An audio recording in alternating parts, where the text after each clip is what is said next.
le plaisir du militaire. Il est là-bas, à 2 pas de la forêt. Une maison au mur tout couvert de lierre. Au vrai poilu, c'est le nom du cabaret.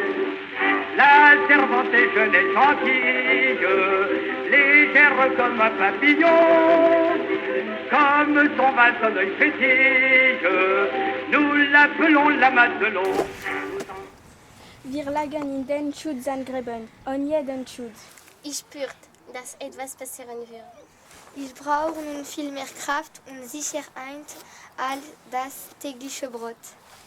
Ce fut une moisson amère que Philippe Gibbs découvrit sur les champs de la Marne. J'ai fait de bien étranges promenades dans ma vie avec de curieux compagnons. J'ai parcouru le monde en tous sens, mais jamais je n'avais fait une randonnée pareille, ni avec un tel guide que ce dimanche de septembre à portée de voix des canons. Mon camarade du jour était un fossoyeur, mais il avait beau creuser avec toute l'énergie dont il a été capable, mon fossoyeur amical était incapable de recouvrir tous ses frères d'armes qui gisaient sous le vent et la pluie. Je marchais dans les champs où ils étaient allongés, entre leurs tombes hâtivement recouvertes et près des tas de morts ennemis qui attendaient leur bûcher funéraire. Vous voyez, dit l'homme, ils mettent du temps à brûler. Il parlait d'une voix neutre, comme un jardinier désignant un feu de feuilles d'automne. Pourtant, là-bas, au bout de son doigt pointé, s'élevait en volute une lourde fumée, roulant lentement dans la pluie sous un ciel de plomb, et je compris que ces feuilles étaient tombées du grand arbre de la vie humaine et que ce feu était le produit d'une moisson qui n'était pas naturelle. C'est une boîte de toilette. Je l'ai réalisée avec du carton et je l'ai peint en couleur camouflage. Et si j'ai décidé d'emmener cet objet avec moi dans la tranchée, c'est parce que pour moi, l'hygiène c'est important, même pendant la guerre. Avant de mourir à l'hôpital, quelques jours plus tard, Joseph Ditchburn, jeune soldat de 24 ans, inquiet que sa mère oublie sa bicyclette mise en réparation avant son enrôlement. C'est une très belle machine et elle vaut beaucoup d'argent et j'ai payé pour sa réparation. S'il y a des sommes à débourser, en plus paye-les, demande le jeune homme à sa mère. Avant d'ajouter, loin de cette considération cycliste, et chère maman, et du courage, tout ira bien pour moi. Il y a des milliers d'autres mères et de parents dans le même cas. Et si je meurs vraiment, je mourrai avec un bon cœur et tout ton amour sur mes lèvres. L'objet que j'ai réalisé, c'est un médaillon avec la photo de ma grand-mère dessus. J'ai décidé d'emporter cet objet dans la tranchée car ça me rappelle sans cesse la photo de ma grand-mère, le visage de ma grand-mère. Allez les gars, debout! Désespérément le capitaine du bataillon. Il faut y aller à présent. En ces nuits pluvieuses de mai, les soldats restent à l'abri dans les baraquements du camp de réserve et refusent de reprendre la route du front. 3 ans de guerre ont fait leur effet. Épuisés là du conflit et de ces absurdités, les hommes se sont joints au mouvement de révolte qui se propage dans les champs. De l'arrière, la relève des camarades qui combattent au chemin des dames aurait dû être assurée depuis 2 jours et pas un soldat du bataillon n'a quitté les baraquements. Seul, enveloppé dans son ciré, le capitaine fêlait son poste sur le sol détrempé de la cour d'entraînement et s'approche d'Étienne, qui fume une cigarette à l'entrée d'un cabanon. Étienne, décide-les quoi? C'est pour la France qu'on fait ça. C'est pour notre patrie, pour nos femmes, pour nos enfants. Désolé, mais je suis entièrement d'accord avec les hommes. Avec lui, il y a Gasper, Alban, Henri et Jean, un autre camarade. Ce dernier enchérit. Mon caporal a raison. On en a marre de jouer les moutons qui attendent le couteau du boucher. On a fait Verdun, les Boches ont reculé, on arrive ici, on nous dit qu'on va les avoir, que c'est presque gagné et ils avancent de nouveau. Cette guerre, c'est n'importe quoi. Nous, on en a ras-le-bol. Das Befehl und unser Oberstmeisterin.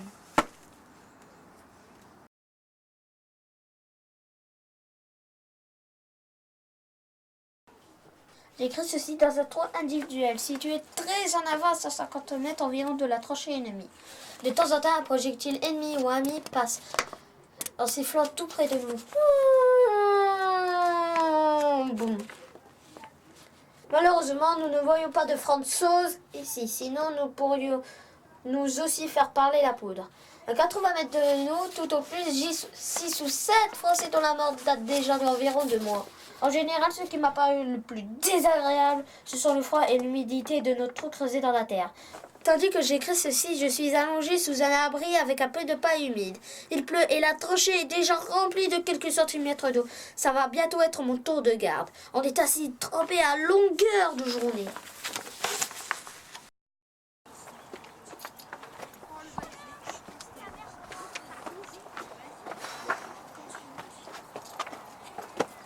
Ce matin, mes hommes m'ont réveillé vers 7h30. Dehors, le feu était intense. Ils m'ont raconté que des hommes revenaient sans arrêt de la première ligne. Selon le vieux pratique militaire, un bon petit déjeuner vous donne du cœur au ventre. J'ai commencé par m'asseoir et m'allumer une pipe. Toute la clairière enveloppée d'une épaisse fumée, probablement parce que l'adversaire utilisait des obus de fumigène. À gauche, à droite, devant, derrière, nous abattaient continuellement des obus de gros calibre. Mon attention fut également attirée par des projectiles qui expédiaient dans les airs en explosant des gerbes blanches dont une pluie incandescente retombait sur le sol. L'homme qui recevait ce genre de choses en pleine figure ou sur ses vêtements devait souffrir de brûlures extrêmement graves. J'ai réparti les hommes aux meurtrières, ainsi qu'à droite, à gauche de la maison.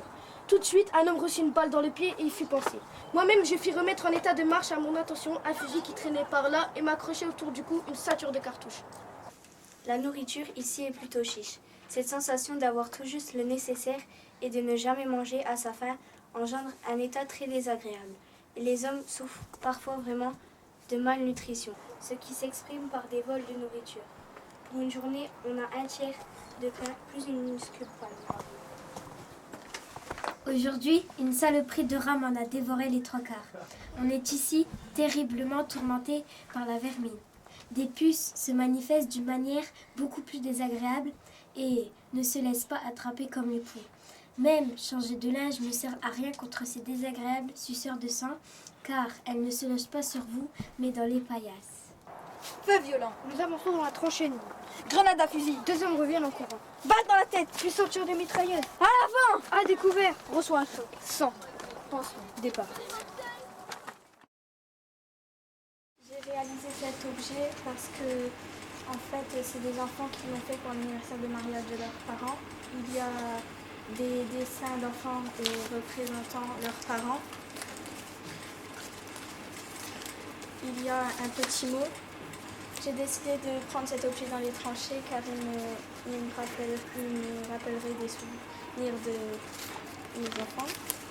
Et que si l'ambiance elle est lugubre dans les tranchées, que quand je regarderai mon objet, j'oublierai tout ce qui m'entoure.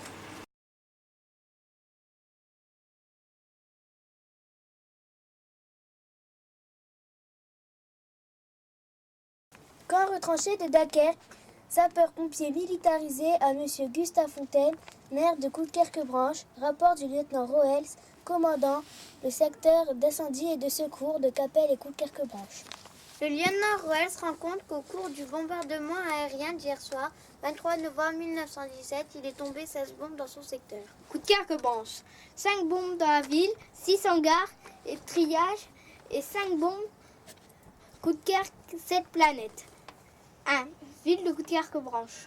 Une bombe rue de la Garde sur le pignon de l'école Victor Hugo, démolissant en partie au premier étage une chambre d'institutrice et au rez-de-chaussée une classe enfantine.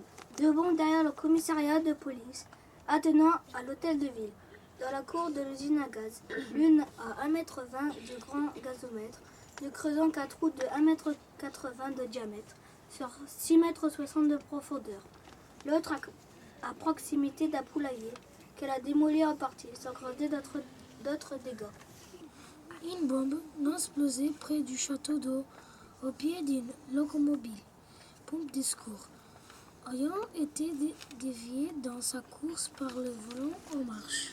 Une 8e bombe dite torpille au dépôt belge, dans un parc de charbon, endommageant 3 machines, numéro 2507, rendu hors d'usage, numéro 4274, Conduite coupée, numéro 2511.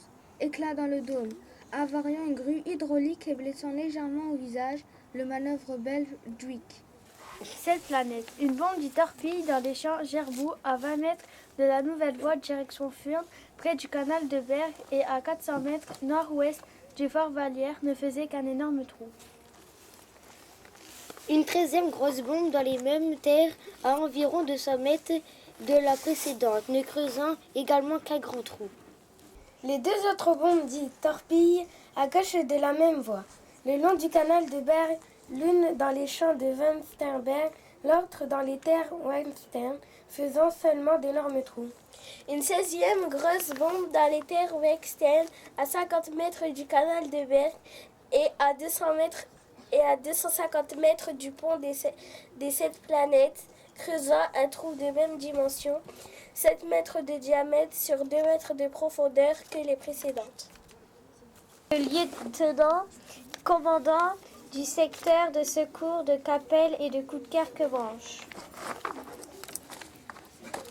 Le lieutenant Roel signale la conduite du sapeur Desmet, qui n'a pas hésité en cours du bombardement à suivre son lieutenant en vélo, pour reconnaître aussitôt l'explosion des premières bombes, les secours nécessaires.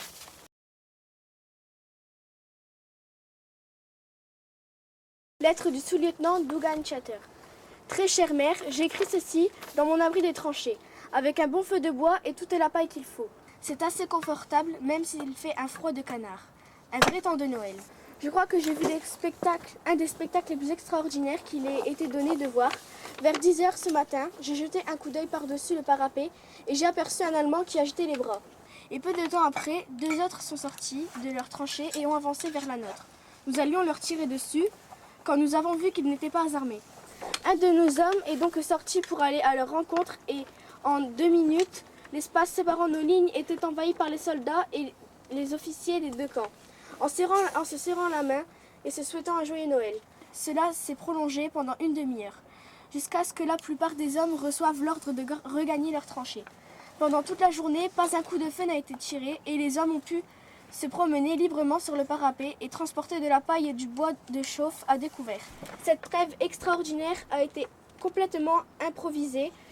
Aucun accord n'avait été conclu et bien sûr, il avait même été décidé qu'il n'y aurait pas de cessez-le-feu.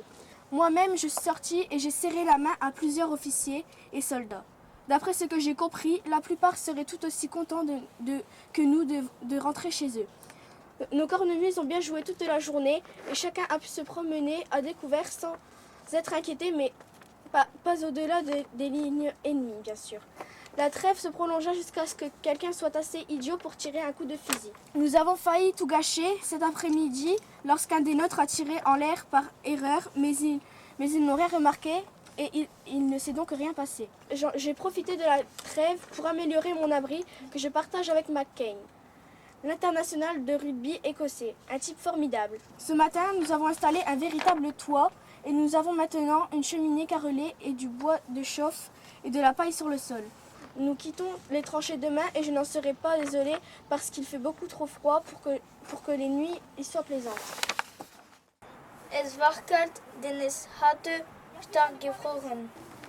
Christian Bordesching, lieutenant de l'armée allemande, était le fils d'horticulteur allemand, domicilié à Brême. Il était étudiant en architecture et écrivait très souvent à sa sœur Anna, celle de ses 3 sœurs avec laquelle il avait plus d'atomes crochus. Il fut tué sur le front le 20 avril 1917. Il avait 24 ans. Le 24-25 février 1916. Ma chère Anna, j'ai reçu hier ton colis avec la marmelade et aujourd'hui celui avec les oranges et l'œuf. Comme d'habitude, j'étais content au plus haut point. C'était l'unique chose qui m'a été apportée par la poste ce jour, car heureusement, on espère quotidiennement recevoir quelque chose. Les gourmandises que je préfère sont tout d'abord les biscuits et les cakes, puis ensuite le chocolat, le marzipan, le miel, les oranges et les bonbons acidulés. Aujourd'hui, je te joins à ma lettre 4 marques. J'ai envoyé à la maison des photos. Vas-y pour les voir. Falbus se porte bien, ainsi que les autres bonhommes. Tu me demandes ce que nous mangeons. Dans la semaine, en moyenne, 2 fois de la soupe au pois, à la couenne de lard, 2 fois du bouillon de riz sucré, 1 fois des haricots et 1 fois de la soupe de riz avec de la viande de bœuf. On mange à même le couvercle de notre casserole de fer et j'ai toujours dans ma poche ma cuillère juste essuyée à l'aide du papier. Tous les 10 jours, je change de chaussettes et je reçois ma solde de 5 marques 30. Je dors toujours habillée, les pieds enfoncés dans un sac, le manteau par-dessus, puis recouvert d'une couverture de laine où je m'enfouis entièrement dessous. Pour nous asseoir, nous avons au mieux une caisse, mais le plus souvent, rien du tout. Nous nous asseyons par terre sur la paille. Dans notre groupe, nous allons chercher notre café dans une batterie de cuisine française. C'est très grand et chacun se sert lui-même avec sa tasse souillée.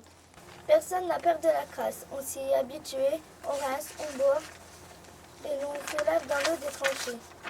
Mon bonnet à l'intérieur a l'air d'une caisse de charbon et des nuages de poussière sortent de mon uniforme. Je ne peux me laver que tous les 2 jours. Tu devrais voir notre latrine. Elles sont à mourir de rire. Un simple tronc de boulot. On est aligné derrière contre derrière et qui offre du chemin principal une belle vue. Nous avons eu si peu de pain cette semaine que la plupart ont déjà mangé leurs biscuits de secours. Si tu veux en savoir davantage, tu n'as qu'à me demander des détails. Tu peux sûrement t'expliquer ma mauvaise écriture. Assieds-toi donc par terre, mets un livre sur lequel tu peux écrire sur tes cuisses et pose entre tes genoux une bouteille avec une faible lumière. À présent, je vais cesser mon bavardage et je vais bien récupérer car je suis exemple de service de nuit. Demain, vers 11h30, il y aura encore de gentilles nouvelles de toi. En grande amitié, à sa fidèle sœur qui prend soin de lui. Christian.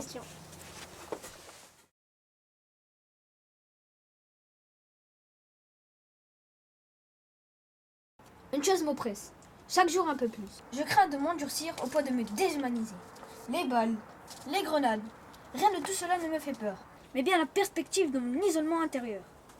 Je crains de perdre ma foi en l'homme, en moi-même, et tout ce qui est bon est bien ici-bas. Ah, c'est effroyable! Alles ist zerstört. Die Kirche, der Glockenturm. In Flandersfield, the poppies blow. Between the cows, one on one. Jan Marco Place and in the sky. The lark still bravely singing fly. Sears heard and need the girls below. We are the dead, showed day ago. We lived, felt down, sound, such glow. Loved and we loved and now we lie. In Flandersfield. Take up your quarrel, wait the way. To you from felling and urzu. The touch be house to hold it high. If ye break, faith wife, us would die. We sway no slaves. The poppy grow in Flandersfield. In Flandersfield.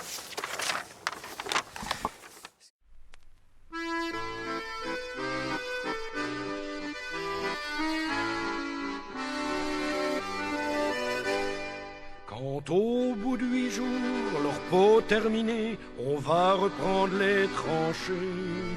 Notre place est si utile que sans nous on prend la pile. Mais c'est bien fini, on en a assez, personne ne veut plus marcher. Et le cœur bien gros, comme dans un sanglot, on dit adieu au ciblot. Même sans tambour, même sans trompette, on s'en va là-haut en baissant la tête.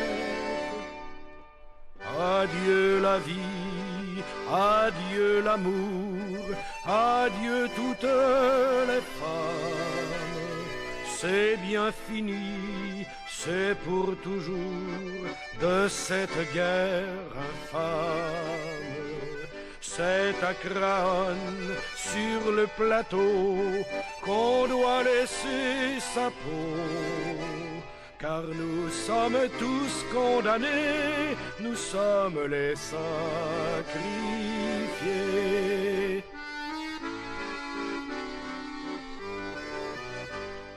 8 jours de tranchées, 8 jours de souffrance, pourtant on a l'espérance que ce soir viendra la relève, que nous attendons sans trêve. Soudain dans la nuit et dans le silence, on voit quelqu'un qui s'avance. C'est un officier de chasseurs à pied qui vient pour nous remplacer. Doucement dans l'ombre, sous la pluie qui tombe, les petits chasseurs vont chercher leur tombe. Adieu la vie, adieu l'amour, adieu toutes les femmes.